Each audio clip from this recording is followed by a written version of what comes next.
fact that I am up here in front of all of you talking about a topic like this one, or talking about anything for that matter, is almost preposterous. I've done my share of public speaking, but never without making myself nearly sick with anxiety. I have led large meetings and workshops where the content was centered around various business topics, but unlike today, I have shared very little of my personal self with an audience. I, like many of us, have avoided vulnerability at all costs. Many of you have heard this. Apparently, public speaking is most people's greatest fear.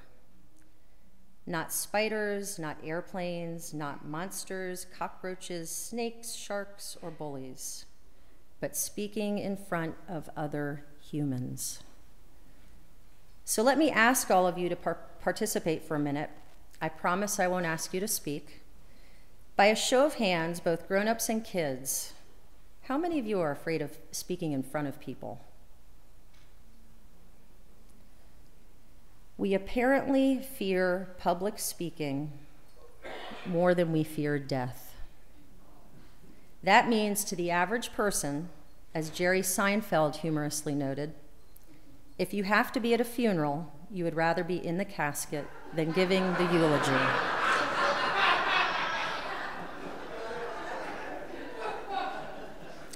But why is this? What exactly are we afraid of?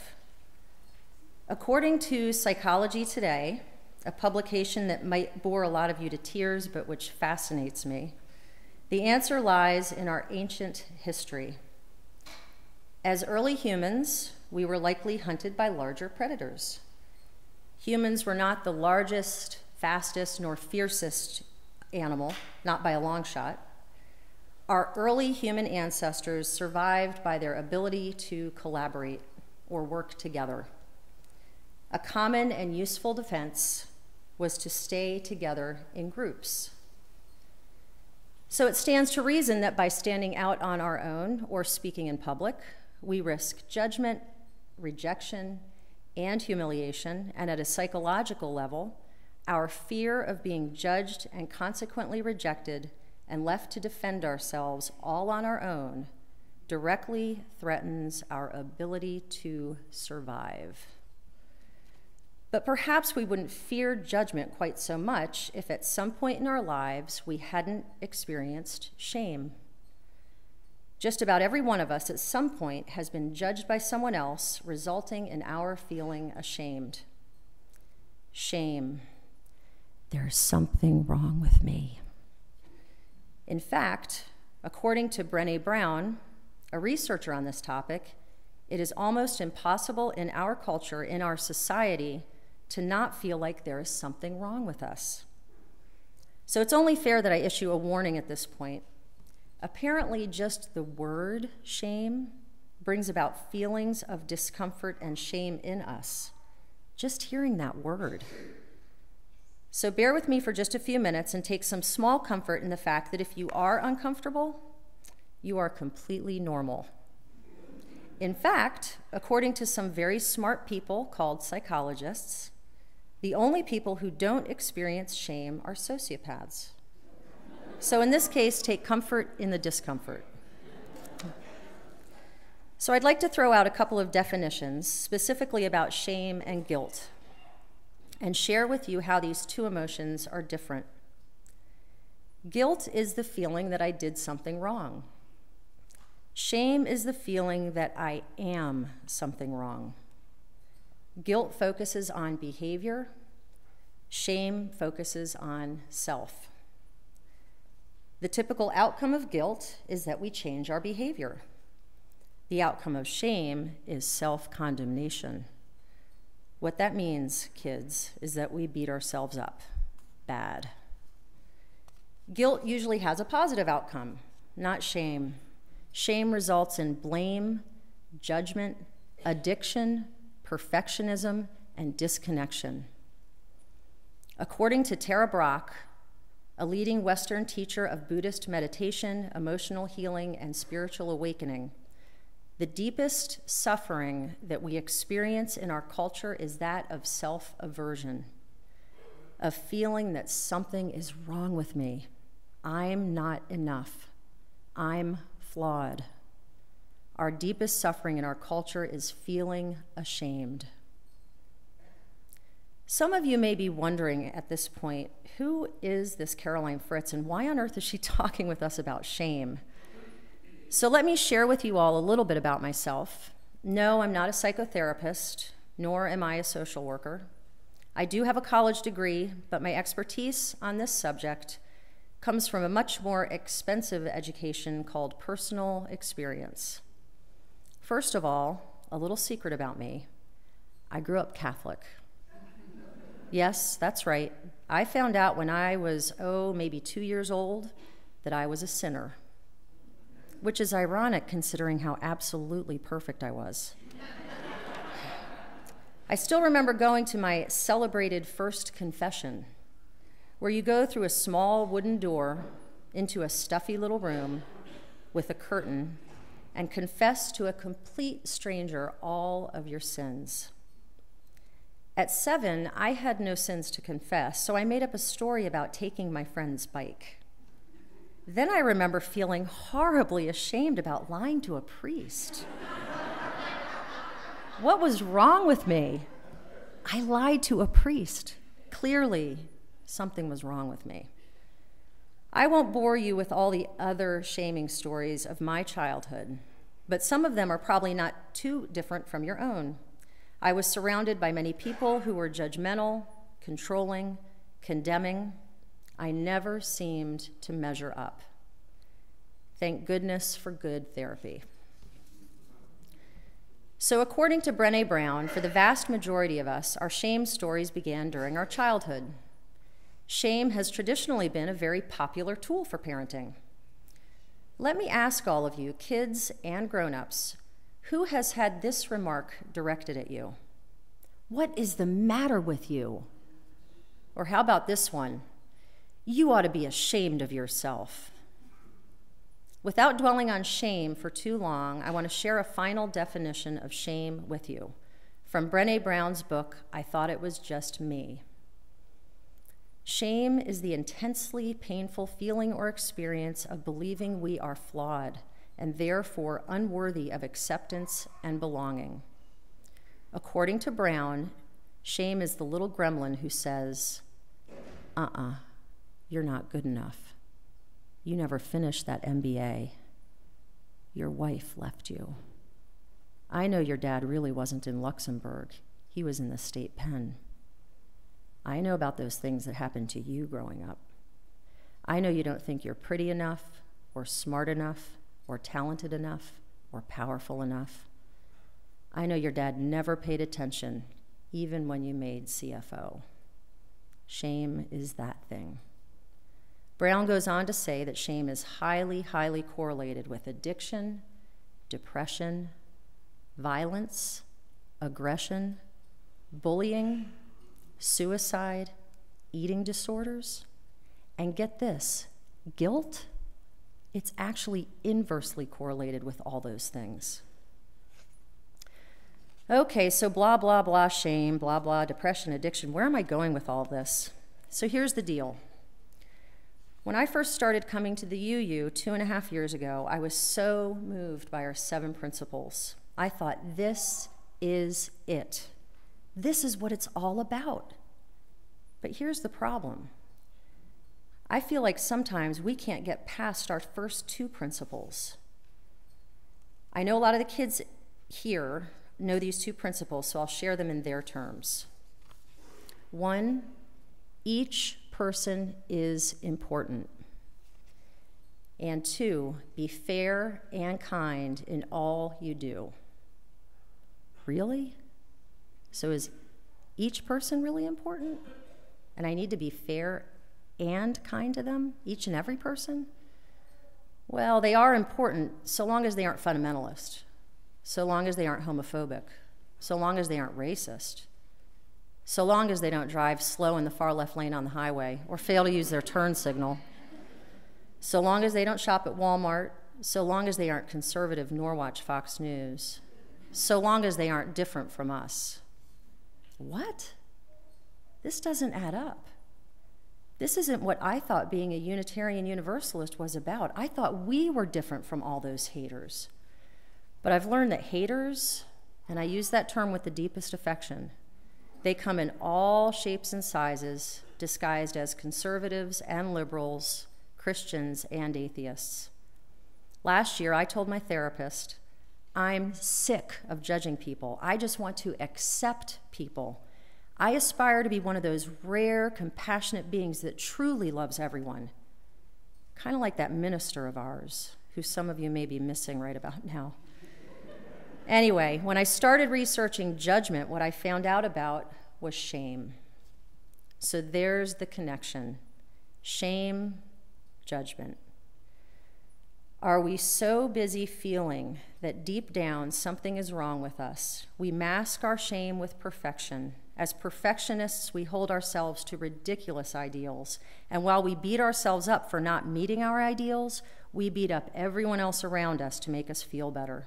And I know that's pretty harsh, but just look at the world we live in. The #1 channel on TV peddles hate and blame, and people soak it up. And the people that don't peddle a different flavor of hate and blame towards the people that do. So how can we get out of this vicious cycle? And how can we break this cycle so that this beautiful generation of children we are raising truly believes in their hearts that each person, including themselves, is important? So I don't know if I mentioned that along with being a process improvement engineer, I am the queen of self-help. By the way, those are both natural fits for us perfectionists. In all the reading and researching I've done, I've found a few great teachers and some strategies that seem to make the most sense to get us off of this runaway shame and judgment train. The first strategy is this: forgive yourself. You know, it's funny, we hear a lot about how healthy forgiveness is, but rarely is that forgiveness directed back at us. I think Maya Angelou put it beautifully and simply when she said, I did the best I knew at the time. When I knew better, I did better. That quote has saved me more times than I can count. Forgive yourself. Be gentle with yourself. You are doing the best you can. It's okay to make mistakes. That's how we learn. Ralph Waldo Emerson said, finish each day and be done with it. You have done what you could. Some blunders and absurdities no doubt crept in. Forget them as soon as you can. Tomorrow is a new day. You shall begin it serenely and with too high a spirit to be encumbered with your old nonsense. The second strategy, along with forgiving yourself, accept yourself and remind yourself every day that you are okay. You are enough. You are perfect just the way you are. Does anyone here practice mantras? A couple, that's good. I beg of you, write down 5 affirmations and read them every day. The one I taught my kids, and some of you all a few months ago, is very simple. I am perfect just the way I am. I can make mistakes. They help me learn and grow. Several years or possibly decades ago, I heard a Bissell commercial with a tagline I loved. Life's messy, clean it up. Well, us perfectionists sure do like to clean things up. By the way, if you've ever been to my house, that's how you know I'm a recovering perfectionist. I have come to accept that life is messy, and I'm no longer obsessed with cleaning it up. So that's the third strategy. Life is messy. Please accept that. We are animals. We are messy. We are doing the best we can. Please accept that. I want to offer proof of how valuable acceptance is. For those of you who are afraid to speak in public, next time you are faced with this arduous task and you feel those butterflies, heart palpitations, and tightness in your throat, take a deep breath and say to yourself, yes, this too. I am human. This is how we feel. It's okay to feel this. It's what makes me human. I promise you, if you can accept these feelings instead of fighting them, you will begin to feel relief. It's our anxiety about our anxiety and our trying to overcome it instead of accepting it that makes us want to curl up in the fetal position and die. I'm living, breathing, and speaking proof that acceptance truly works. The last strategy, practice empathy. Practice it with yourself first, then practice it with others.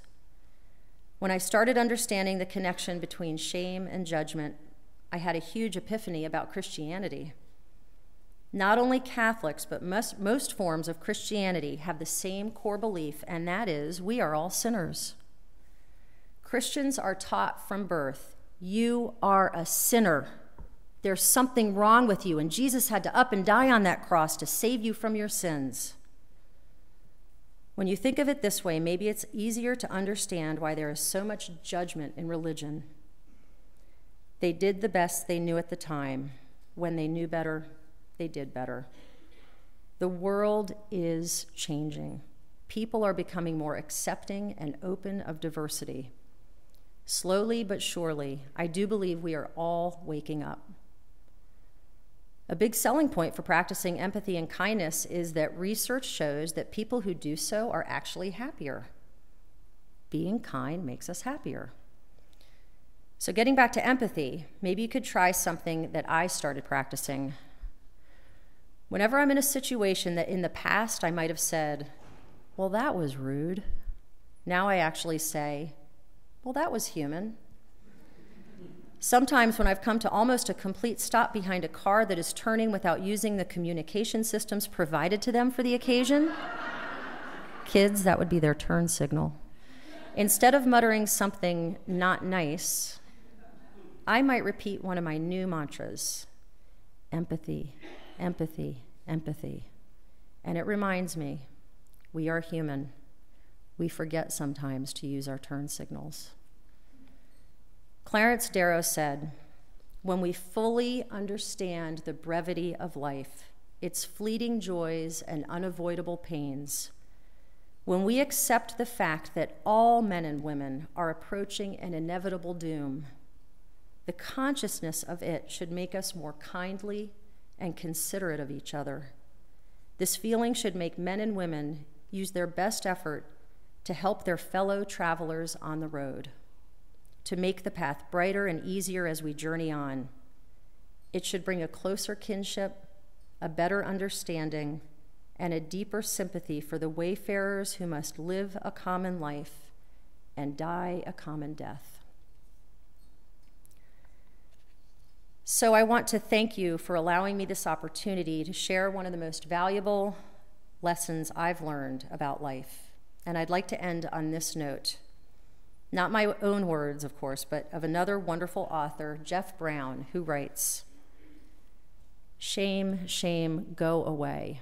Come again no other day. There's so much bloody shame on this planet. So many ways our faith in ourselves and recognition of our value has been undermined.